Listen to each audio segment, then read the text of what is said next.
So I actually didn't stay aboard. The other two founders of it did, and they were there for standard kind of 2 years.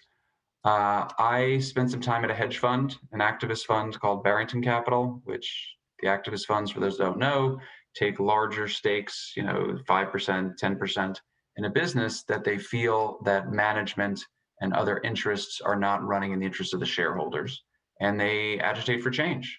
And so I still sit on the boards of directors of a few public companies from that experience, which was just amazing.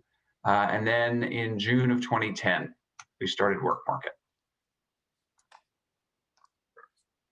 And what gave you this idea now? How this pop in your head and how this come about? So within a year of time, within a year's time of being aboard this Barrington Capital, you said, Yep. "Okay, I got it," right? Tell us about the business plan was going for WorkMarket from probably late 2008. My co-founder and I had started really thinking about this. Here's where WorkMarket started for me. It started for me in business school when I read a paper by a Nobel laureate named Ronald Coase. And Coase is well known for Coase's theorem, which is an entirely different thing. But in the paper, he wrote about why we have these things called corporations. What's the point of them?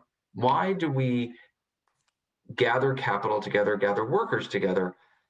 And what is the idealized structure of this concentration of resources? And his statement was the idealized structure is a very thin fixed cost kernel of executive leadership and a few other functions, and everything else should be done under a contract basis. He didn't use the term on demand, but that's what we would say is the on demand economy today. But his conclusion was that it couldn't be done.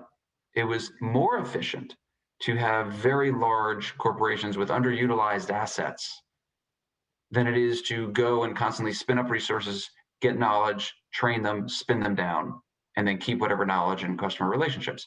More efficient to just have everybody be a full-time employee. Sure. And so that was the nature of the firm for 70, 80 years.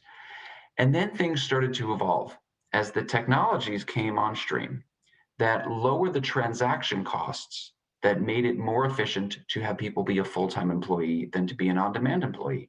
Mm-hmm. Because 40 years ago, in order to engage a new person, they got to fill out forms, and then you got to come meet them in person, and you got to do all these background checks. Everything needs to be done by paper or in person. Sure. And so as platforms started to emerge, as remote technology started to emerge, as databasing structures started to emerge, you can just go, oh, here are these 6 people, boom, ping them, boom, have them come in, or have them fill out this form online, and then have the algorithm tell me who's the best one, and then boom, that's my person. That massively reduces transaction costs, and therefore more companies start engaging on-demand workers. And so that had already started happening by 2001 when I was reading this paper. And so I started to rewrite the paper. I actually got a thesis advisor at Harvard, and we sat down. I said, I'm going to rewrite Professor Coase's paper. And the thesis advisor was like, are you though? That seems like an intellectual journey that you might not be ready for. And I was like, I'm going to do it. And 3 months later, I was like, yeah, I'm not doing this anymore. This is way too hard. And so be that as it may, I always had this intellectual kernel around how do we help companies variabilize more of their cost structures? Mm-hmm. Because clearly as a company, I want to have as few fixed costs as possible. Labor is by far the largest cost most companies face, and it is predominantly a fixed cost. And so how do we variabilize that? And then there was a study written by McKinsey in 2008 that talked about the on-demand economy and how globally there was $1 trillion in on-demand spend by companies, $1 trillion for temps and freelancers. And that if companies had the systems and processes to engage on-demand labor at scale, that $1 trillion will become 3 to 4 trillion. Wow. And as an entrepreneur, when you're trying to build a company, you try to solve big problems. When you're starting to use the T word. Kind of a big one, yeah. Kind of a big one. So we thought, all right, well, let's give companies the systems and processes to do this efficiently and compliantly. And that's what we set out to build.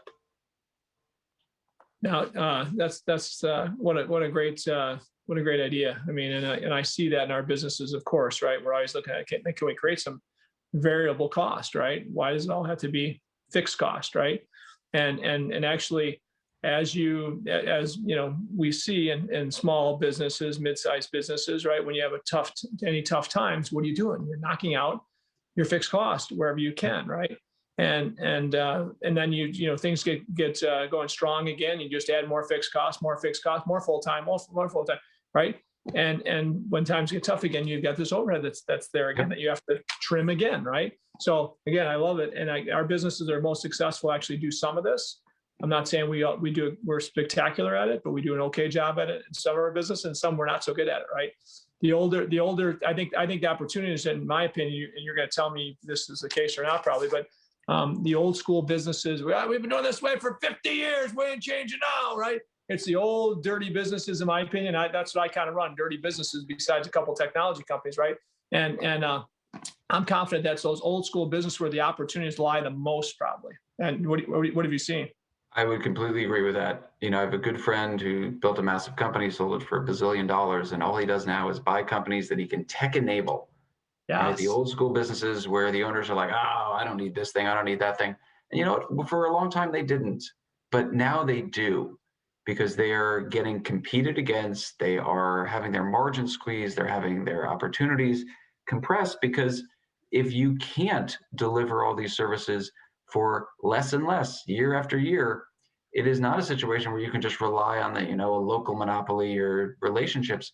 You should always rely on relationships to a great extent, but you want to be able to add value to those relationships by delivering things at a lower and lower cost. And so I think it is a great thesis, and it is something that I know every private equity firm is thinking about. How do we tech enable these businesses to expand margins?